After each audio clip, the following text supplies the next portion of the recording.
Započúvajme sa najprv do Božieho slova.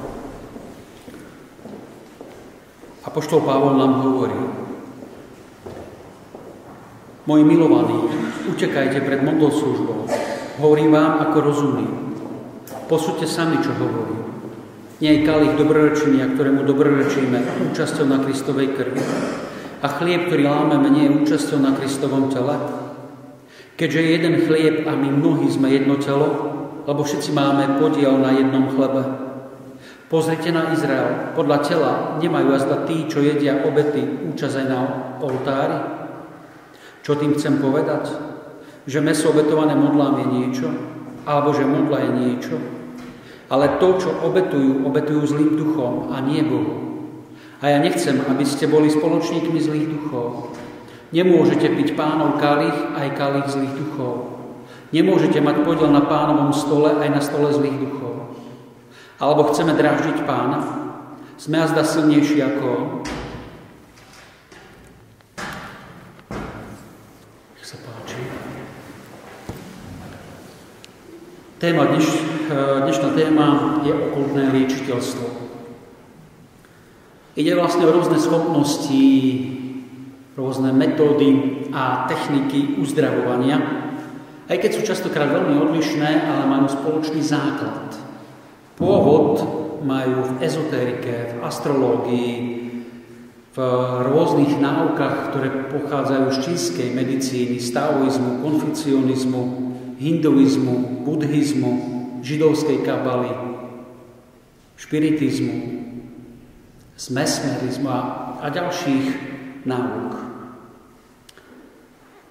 Vystižne ich voláme alternatíva medicína, teda používame tento názov. Prečo alternatívna? Lebo nám prinášajú úplne iný pohľad na Boha, na svet, na človeka, na zdravie a na chorobu. A to alternatívna chápeme dvojako. Je to alternatíva voči Božiemu slovu, voči Biblii. Úplne iný pohľad nám prináša ako Biblia.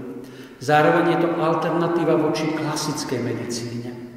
Pretože tieto techniky a spôsoby sa nedajú nijak raz vysvetliť klasickou medicínou. Sú úplne iné. Rozlišujeme niekoľko druhov okultného liečiteľstva. Tu najväčšiu skupinu tvorí tzv. Ľudové liečiteľstvo. Druhú skupinu bioenergoterapie a tretiu parapsychologické techniky. Ak ide o ľudové liečiteľstvo, je to vlastne biela mágia. A platí všetko to, čo sme povedali minulý týždeň pri bielej mágii. Možno len spomeniem toľko, že nebezpečenstvo týchto ľudových liečiteľov môže byť v tom, že oni neuzdravujú. Oni len prenášajú choroby na nejaký iný predmet, ktorý sa potom zničí, alebo do nejakej inej oblasti života toho človeka, alebo povedzme na iného človeka. Oni sami sa priznávajú k tomu, že oni neuzdravujú, ale len robia prenos týchto chorôb. My poznáme v cirkvi charizmy a poznáme aj charizmu uzdravovania, ale je to úplne niečo iné. Ten, kto má charizmu uzdravovania, ten sa modlí za človeka, možno na neho vkladá ruky, ale nie preto, aby mu odozdával nejakú energiu, ale preto, že verí v Ježišov prísľub. Tí, ktorí vo mňa uveria, v mojom mene budú vkladať ruky na chorých a tí ozdravia. Charizma to nie je žiadna technika. Charizma to je Boží dar. Toľko snáď k tomu ľudovému liečiteľstvu. Poďme k bioenergoterapii. Bio znamená, že ide o niečo ľudské alebo živočíšne doslova. Tú živočíšnu energiu, ktorá je v nás a ktorá sa obnovuje spánkom. Energo, že ide o odovzdávanie nejakej energie alebo vyrovnávanie energie v ľudskom tele. Terapia, že má nás uzdraviť, ale častokrát je to opačne. Viac nám to škodí, ako nám to pomáha. Títo liečitelia sami tvrdia, že oni v človeku vyrovnávajú nejakú energiu. Alebo mu dodávajú energiu, ak tá energia v jeho tele nie je v rovnováhe, človek ochorie. A oni musia tú energiu nejak dodať alebo vyrovnať.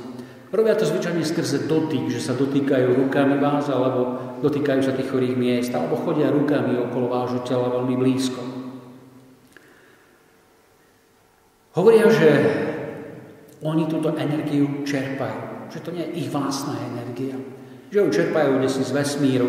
Dokonca tvrdia, že táto energia má vlastnú inteligenciu a že tá inteligencia je väčšia ako ľudská. To znamená, že musí ísť o nejakú osobu, o nejakého ducha, rozumného ducha, keď ide o inteligenciu. Zase veľká skupina tých bioenergoterapeutov, keď takto lieči, musí potom veľmi dlho oddychovať. A to nasvedčuje tomu, že oni nie dávajú nejakú cudzú energiu, ale akoby vlastnú energiu. Alebo doslova, že ju možno kradnú tú energiu iným. Po totalite k nám chodil Kašpirovský. Anatolij Kašpirovský, poznáte, robil seansy. Uzdravoval ľudí. Pravoslavná cirkev v Rusku, ale pochádza z Ruska, jasne vydala stanovisko k jeho liečbe alebo uzdravovaniu a povedala, že je satanistom. A robil svoje seansy aj v televízii. Štát mu zakázal robiť tieto seansy, pretože veľa ľudí zomíralo pri jeho seansách. On kradol energiu. Nedával. Teda ubližoval ľuďom a im pomáhal. Ak mám charizmu, nebudem nikomu kradnúť energiu. Ak mám charizmu, ja sa modlím za iných. V čom spočíva nebezpečenstvo tých bioenergoterapií? Prvé nebezpečenstvo je to, že ten liečiteľ sa pre nás stane ako taký Boh. Budeme si ho uctievať doslova ako Boha. Budeme ho doslova zvelebovať. A staneme sa na ňom závislí. Raz ma uzdravil, zás mám nejaký problém, zás idem za ním, zás idem za ním, zás idem za ním. Druhé nebezpečenstvo je mediumizmus. To sme už minulé hovorili o tom. Staneme sa citlivými na prítomnosť zlých duchov. Otvoríme sa pre tých zlých duchov. Tretie nebezpečenstvo môže byť ten energetický vampirizmus, teda, že nám budú krádnuť energiu, odoberať tú našu energiu a silu. Štvrtým nebezpečenstvom je to, že ak chceme prijať tieto techniky a chceme sa nimi uzdravovať, musíme prijať aj tú náuku, ktorá sa za nimi skrýva. Ten svetonázor. A oni tvrdia, tieto náuky, že všetko je energiou. Že človek môže z týchto energií čerpať a táto energia, že môže prinášať uzdravenie. Aj osvieženie, aj osvietenie doslova a nové poznanie. Podľa tejto náuky aj Boh je energiou, aj Duch Svätý je energiou. A sa to nezhoduje s Bibliou. Podľa Biblie Boh je osobou, nie energiou. Človek je tiež osobou, nie energiou. A takisto je tu pomylený názor na chorobu a na zdravie. Človek, ktorý má energiu, je zdravý, ktorý je zdravý a svätý. Kto nemá energiu, je chorý a je hriešný. To sú názory, ktoré nesedia s Božím slovom. Takou najznámejšou praktikou v tých bioenergoterapiách je reiki. Americkí biskupy napísali k tomu rozsiahlý list. Títo liečitelia, ktorí liečia pomocou reiki, hovoria o tom, že odovzdávajú nejakú vesmírnu energiu. Oni sú iba kanálmi, oni prijímajú tú energiu a odovzdávajú ďalej, zvyčajne skrze dotyk. Zvyčajne chcú tomu dať taký vedecký nádych tej rejky a preto hovoria o akejsi univerzálnej životnej energii. Ale prírodné vedy nič také nedokázali, že existuje vo vesmíre. Na druhej strane však používajú mnohé pojmy z náboženstva. Aby niekto sa stal tým reikistom a mohol liečiť, musí byť zasvetený, uvedený do toho, cez nejakého už majstra. Rozlišujú niekoľko stupňov, niektorí hovoria o 3, niektorí o 4 stupňoch reiki. Používajú častokrát symboly, ktoré nazývajú posvetné symboly. A mnohí z tých rejkisti sa aj modlia. A chcú ukázať, že to rejky, to je akási forma Božieho uzdravenia. Avšak nie je tomu tak.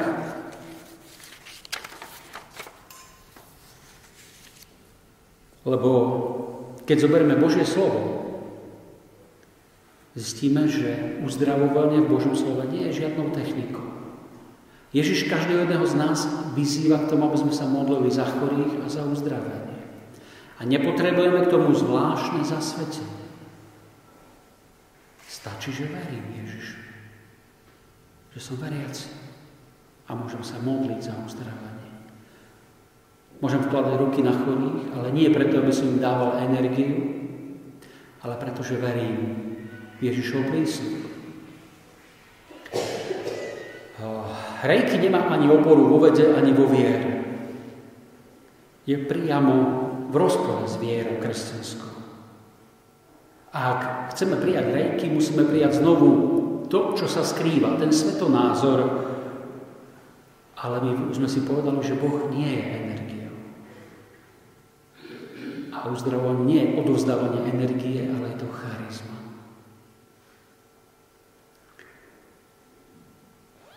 A teda, ak používame rejky, ak sa nechávame liečiť rejky, vstupujeme na územie nikoho, ako som vám to minule povedal. Ani vedy, ani viery. Dávame možnosť zlým duchom, aby mohli do toho vstúpiť. Ďalšou takouto praktikou v týchto bioenergoterapiách je homeopatia. A to si možno poviete, to sú lieky, môžu nám lieky uškodiť. Nuž, niekoľko lekárskych komorí vo svete vydalo k tomu stanovisko. Posledné také veľké stanovisko, čo viem, bolo v máji 2008. Poľská lekárska komora vydala stanovisko k homeopatii, kde jasne vyhlasila, že homeopatia nie je zlučiteľná s princípmi ani chémie, ani farmakológie, ani imunológie. A že je nebezpečná. A vymenúvajú tam negatívne účinky. A medzi nimi patrí depresia, túžba vziať si život, ťažké myšlienky, veľká agresivita, podraždenosť, posilňovanie egoizmu v človeku a zvlášť v malých deťoch, ak malé deti berú homeopatické lieky. Ak sa vrátime možno k tejto námietke, že veď sú to lieky, môžeme sa pozrieť na to, ako sa vyrábajú tieto lieky. Zoberieme nejaký výťažok, nejakej látky, liečivej látky, povedzme z nejakej rastliny, 1 kubický centimetr. K tomu pridáme 9 kubických centimetrov riedidla, teda najčastejšie sa používa voda. Zriedíme to a potom 10 krát musíme udrieť o tvrdú podložku. Oni to nazývajú, že to je pretrepávanie alebo potenciovanie lieku. A pomocou toho pretrepávania vraj sa tam uvoľňuje nejaká duchovná energia v tomto lieku. Dokonca Francúzi používajú ešte väčšie riedenie. 1 kubický centimetr účinnej látky a 99 kubických centimetrov vody. Z tohto lieku zriedeného zoberieme znovu 1 kubický centimetr lieku a 9 kubických centimetrov vody. A takto riedíme, znovu pretrepávame. A dookola. A hovoria tí homeopati, čím väčšie riedenie, tým väčšia účinnosť. Ale klasická medicína hovorí, ale už tam nie je nič z tej účinnej látky. Čo tam teda pôsobí? Ak tam už nie je nič z účinnej látky, čo tam pôsobí? Tá duchovná energia?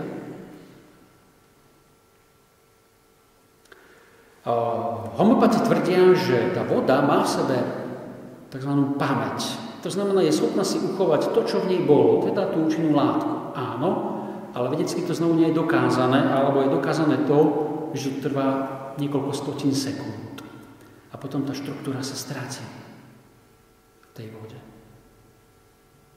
Teda, čo tam účinkuje?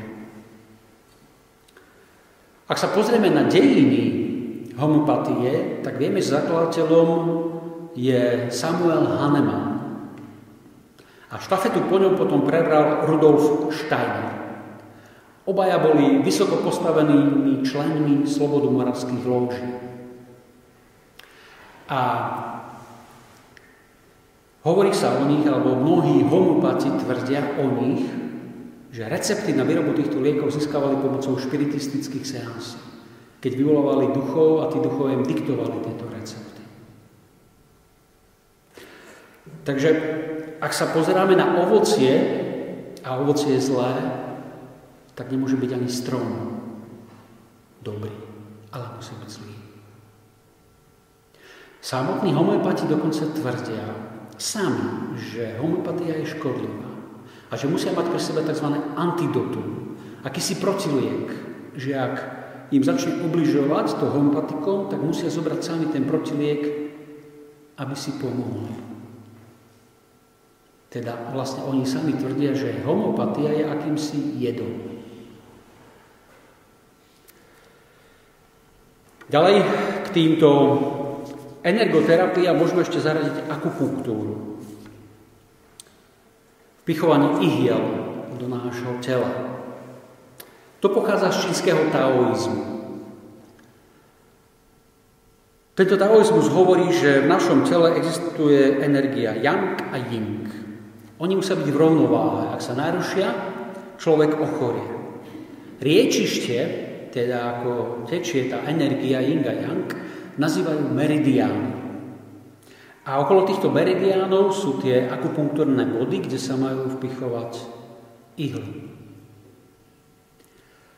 A tým sa vraj vyrovnáva táto energia yang a yin. Okrem toho ešte, tým vpichovaním ihiel sa má dosiahnuť to, že tá energia, ktorá je kdesi tu dole, v zadnej časti chrbtice, dole, ak asi máte kostrč, má sa dostať do akéhosi priestoru, nazývajú to nejaký čistý priestor, alebo čistota, akoby duše, a to je kdesi umiestnené na temene hlavy. Existujú aj akési vedecké vysvetlenia, alebo pokusy vedecky vysvetliť túto akupunktúru. A my vieme z neurológie, že z miechy vychádzajú nervové zakončenia, oni majú určité miesta, tie nervové zakončenia na našom tele. A my keď dráždime tie nervové zakončenia, môžeme vyvolať akési reakcie v celej tej nervovej sústave. Ale klasická medicína hovorí o tom, že tie dráždenia sú tak maličké, že je to veľmi malá reakcia. A tieto miesta, ktoré sú zakončenia tie nervové na tých miestach, majú aj svoj špeciálny názov headové zóny, ale tie meridiany a tie body na vpichovanie ihiel akupunktúrne sa nezhodujú s tými zónami. Nedá sa to vysvetliť klasickou medicínou. Ďalej, na východe tie akupunktúrne body majú svoje názvy. Častokrát sú to názvy rôznych zlých duchov a démonov a bostiek. Napríklad je tam bod 8 démonov. Dokonca ihly zasvedcujú rôznym démonom. Dokonca ten, ktorý vám vpichuje ihly na východe, pri každom vpichovaní ihly vzýva nejakých démonov. Teda je to naozaj nebezpečné.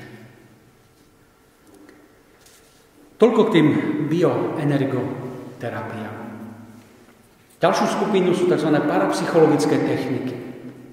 Dnes je veľmi taká snaha okultizmus obliecť do takého vedeckého šatu. Dať mu šaty akoby vedy a vzniká nová veda, ktorá sa nazýva parapsychológia. Je to skôr pseudoveda, ale je to veda, ktorá sa zaoberá všetkým tým, čo je mimo našich zmyslov, čo nemôžeme našimi zmyslami nejak zachytiť a pochopiť a vysvetliť, a čo sa nedá ani v tom momente vysvetliť, a čo nezapadá ani do psychológie, ani do psychiatrie, ani do nejakých iných vied. Tieto techniky dnes majú skôr komerčný charakter a uplatňujú sa najčastejšie v takých technikách myslenia, kontrole mysle, rýchleho učenia sa čítať, posilňovania pamäti a podobne. Nebezpečenstvo týchto techník spočíva v tom, že my začneme zbožťovať rozum. Rozum sa pre nás stane akoby takým bostom. Modlitbu nahradíme rôznymi meditačnými a relaxačnými technikami. Alebo nejakými technikami na koncentrácie našej mysle. Takou najznámejšou metódou v týchto technikách je tzv. Silvová metóda. Metóda kontrola mysle. Ide v podstate o nejaké psychologické techniky, pomocou ktorých chceme v sebe doslova zobudiť alebo akoby rozvinúť driemajúce sily, ktoré sú v našej mysli. Samotný Silva, zakladateľ tejto metódy, myslím, že mal len základné vzdelanie, nemal ani vyššie vzdelanie. Hovorí o dvoch hladinách, beta a alfa. A tá druhá hladina, do ktorej sa my dostaneme, alfa, je veľmi dôležitá. Je to akýsi stav nášho vnútorného vedomia. A v tejto druhej hladine, v tej hladine alfa, náš mozog je najaktívnejší, najvnímavejší. A preto je dôležité, aby sme sa ponorili do tejto hladiny alfa, a to pomocou meditácie. To, čo my si budeme v tej hladine alfa predstavovať, to sa potom môže stať. Ak budeme potom túžiť, ak budeme potom veriť a budeme to očakávať. Ale je tu podmienka. Musíme uspať svoje svedomie. Uspať svoje svedomie. Sám Silva hovorí, že tu prichádzame do kontaktu s vyššou inteligenciou. A on nenazýva Bohom. Sám tvrdí, že to nie je Boh. Kto potom to je? Aká je to inteligencia?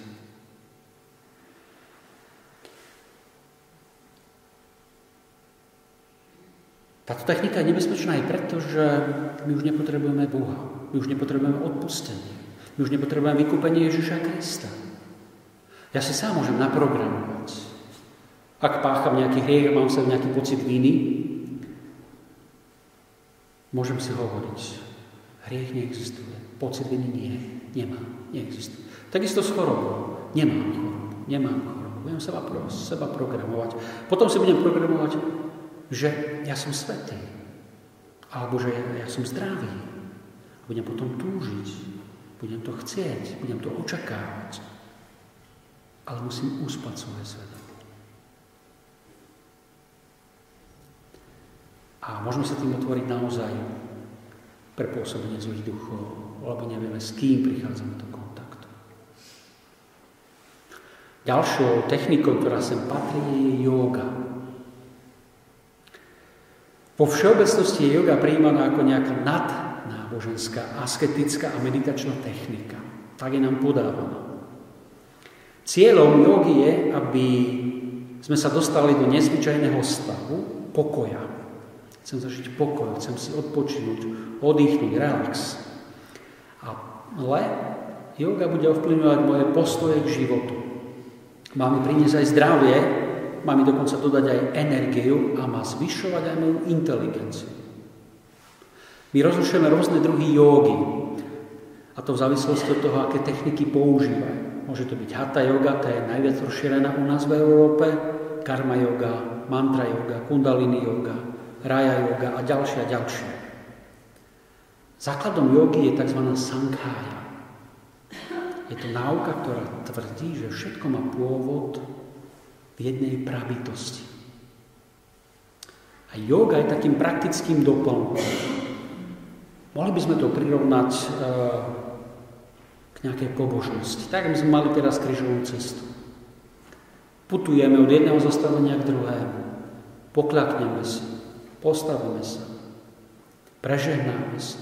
To sú určité vonkajšie znaky, ktoré robíme. Určité, povedzme, polohy tela. Ale my týmito polohami tela chceme vyjadriť úctu Bohu. Yoga vyjadruje úctu nejakým božstvám a démonom. Teda tá yoga to je taký doplnok tej Sankhái, Je to vlastne akoby nejaké liturgické postoje. Východiskom jógy je konštatovanie utrpenia, že všetci trpíme. Príčinou utrpenia je naša neznalosť, nepoznanie, nevedomosť. A my chceme hľadať teda skutočné poznanie, lebo to poznanie nás privedie k odstraneniu utrpenia, k oslobodeniu zo zákona karmy, teda z reinkarnácie, prevteľovania sa. A k zjednoteniu so sebou samým. Teda v konečnom dôsledku chceme spoznať, tak sa to nazýva Atman, to je akýsi božský prvok v nás, aby my sami sme sa stali Bohmi. Ja sám sa stanem Bohom. Teda, ja mám tú istú podstatu, ako má Boh. Ja som rovný Bohu. Ja sám zo seba môžem urobiť Boha. Ja už nepotrebujem iného Boha. A to pomocou tých asketických cvičení, potom tých telesných cvičení, aj tých dýchových cvičení a tej koncentrácie alebo meditácie. A yoga rozlišuje 3 typy cvičení. Prvé,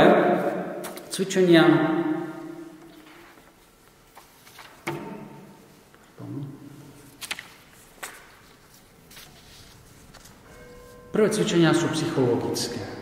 Koncentrujeme sa, sústredíme sa na nejaký jeden bod, na jeden nejaký objekt. Chceme sa doslova akoby stíšiť. Chceme zamerať svoju činnosť, celej svojej bytosti iba čisto na to sústredenie. Druhé cvičenia sú etické. Chceme byť dobrí k iným, ale sú v podstate egoistické. Ja chcem byť dobrý k iným, nie kvôli tomu, aby som im robil dobro, lebo ja chcem byť dokonalý. Je to egoistické. Neotváram sa, aby som miloval druhých, ja hľadám svoju vlastnú dokonalosť. Tretia skupina cvičení sú telesné cvičenia. Rôzne polohy tela, ktoré nazývame asana. Umožňujú vlastne tieto polohy tela vyradiť naše zmyslové vnímanie. A my v tom stave zotrvávame, ale na prvý pohľad sa nám to zdá, že to je akýsi stav pokoja, ale znovu je to také uzatváranie sa do seba. Je to egoistický stav, narcistický stav. A vďaka dlhodobému cvičeniu, aj tým dýchovým cvičeniam, sa môžeme dostávať do stavov vedomia, ktoré v bdelom stave nie sme schopní získať alebo dosiahnuť. A ďalším cieľom toho je, aby sme prebudili v sebe energiu, aby táto energia v nás prúdila. Existuje to aj určité spojenie s okultizmom. Yoga má základ v knihách, ktoré sa nazývajú Védy. A tretia vedská kniha, volá sa Yoga Sutra, hovorí práve o týchto okultných silách siddhi. A sami jogini tvrdia a sa priznávajú tomu, že získavajú okultné schopnosti pomocou telesných cvičení tým, že manipulujú so svojím vlastným telom. Tie isté schopnosti, ktoré majú aj tí, čo robia mágii, okultizmus. Yoga je teda nezlučiteľná s kresťanstvom. Jej podstatou je samovystačiteľnosť. Ja nepotrebujem Boha. Ja sa sám zachránim. Ja nepotrebujem odpustenie hriechov. Ja nepotrebujem Ježiša Krista. Ja sa sám môžem stať Bohom. Ja sám seba spasím. Vlastne tu sa dostávame do roviny idololatrie, tak sa to nazýva odborne v teológii. Ja už neúctievam Boha. Uctievam stvorenie. A tým otváram akýsi priestor pre pôsobenie zlých duchov. To, že začnem robiť tieto cviky, neznamená, že hneď sa otvorí pre pôsobenie zlých duchov. Ale ak to budeme robiť dlhodobo, tak sa to môže stať. Možno ešte jednu poznámku k tomu poviem. Jeden belgický kňaz, volá sa Jozef Verland, bol v Indii, žil tam dlhé roky a bol učeníkom Maharišiho Mahesh Yogi. teda toho, ktorý založil jogu aj rozšíril po Európe, aj v Amerike. A on mu raz tak bol jeho učeníkom, osobným učeníkom, žil s ním niekoľko rokov. A on mu raz tak hovoril, ten otec Jozef, on sa potom stal kňazom.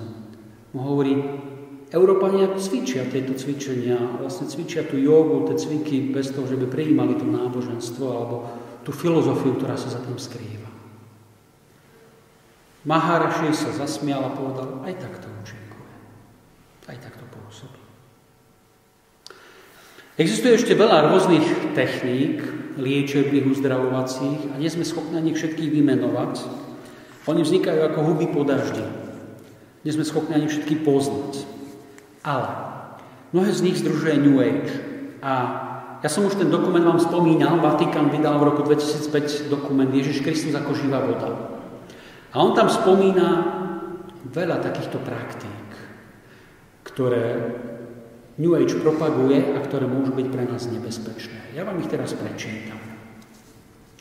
Sú to akupunktúra, biofeedback, chiropraktika, kinezioterapia, homeopatia, iridológia, masáže a rôzne druhy bodyworku, ergonomia, reflexológia, polaritná masáž, meditácia, vizualizácie, stravovacie terapie, psychické uzdravovanie, liečenie pomocou rastlín, kryštálov, kovov, hudby alebo farieb, reinkarnačné terapie a nakoniec 12-stupňové programy a svojpomocné skupiny. Možno ani nevieme, čo všetko sa za tým skrýva, ale keď sa s ničím z toho stretneme, mali by sme sa mať na pozore. Mali by sme skúmať a rozlišovať, o čo ide, čo to je. Nie všetko hneď prijímať, ale naozaj rozlišovať. Ale o tom rozlišovaní si povieme na budúce. Snad len na záver poviem toľko. Ak som používal tieto praktiky, ak som sa nechal liečiť týmito praktikami, je dôležité, aby som sa z toho vyspovedal. Aby som robil obnovenie krstných sľubov, aby som sa zriekol všetkých týchto praktík a ich účinkov na sebe. Aby som prosil Ježiša o uzdravenie. A tu chcem upozorniť na jednu vec dôležitú. Môže sa stať, že ak ste boli pomocou týchto techník uzdravení z nejakej choroby a sa toho zrieknete, sa z toho vyspovedať, tá choroba sa vráti. Ale to je znak toho, že to nebolo Božie. Že to nebolo Božie uzdravenie. Ale že to bolo uzdravenie od zlého. Stáva sa to. Nebuďme z toho prekvapení. Ale naozaj prosme Ježiša o uzdravenie. Môj Páne, ja ti teraz v tejto chvíli dodám týchto mojich bratov a sestry a prosím ťa, aby ty si prišiel k ním teraz ako lekár duša a tela, aby si ich sám dotýkal a uzdravoval, tak ako si to robil pred 2000 rokov. Oslav sa ich životoch a chráň ich pred všetkým zlom. Sláva Otcu i Synu, Duchu Svätému, ako bolo na počiatku, tak nech je teraz i vždycky na veky vekov. Pán s vami. Nech vás na Panny Márie ochraňuje, sprevádza, žehná všemohúci Boh, Otec i Syn i Duch Svätý. Ešte vám chcem pripomenúť otázky, tukrát veď sú na otázky. Môžete písať otázky a na budúce budem odpovedať aj na vaše otázky, ak budem vedieť. Juri, ďakujem pekne.